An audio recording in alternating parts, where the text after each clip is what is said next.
King Harsh ruled a prosperous kingdom, famed for his generosity. His coffers overflowed, not just with gold, but with the grateful whispers of his people. He built hospitals, funded schools, and offered lavish feasts, his name echoing in every celebratory song. He believed his generosity stemmed from a kind heart, a belief reinforced by the cheers of his subjects. His advisors praised his magnanimous spirit, fueling his ego with their admiration. He gave, expecting and receiving, the adoration that bolstered his sense of self-importance. One day, a wizened saint arrived, his eyes holding the wisdom of centuries. He sought no gold, no feasts, only a moment of the king's time. Harsh, accustomed to the bowing and scraping of his court, initially dismissed the humble saint, but something in the old man's gaze compelled him to listen. The saint spoke not of grand gestures, but of quiet acts,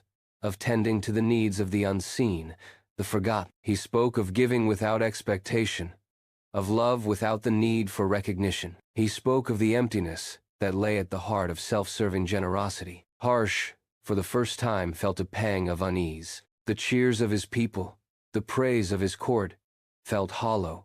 He had given to be seen, to be loved, to be revered.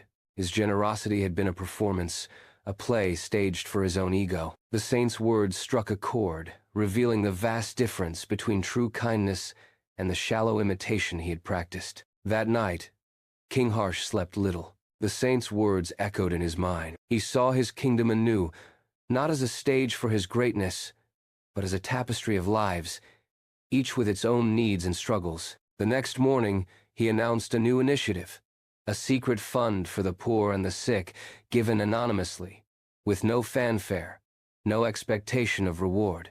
He started visiting the less fortunate, offering not grand gifts, but quiet acts of service, listening to their stories, sharing their burdens. He learned to give without the need for recognition, to love without the desire for applause. The change in the king was subtle but profound. His kingdom remained prosperous, but the joy wasn't just in the abundance, but in the shared kindness. He found a deeper satisfaction in selfless giving than in any public accolade. His reign became a testament to true generosity, a legacy etched not in stone monuments, but in the quiet gratitude of hearts he had touched without seeking their praise. The cheers faded, but the love remained, deeper and truer than before. The king, once driven by ego, finally understood the profound simplicity of selfless love.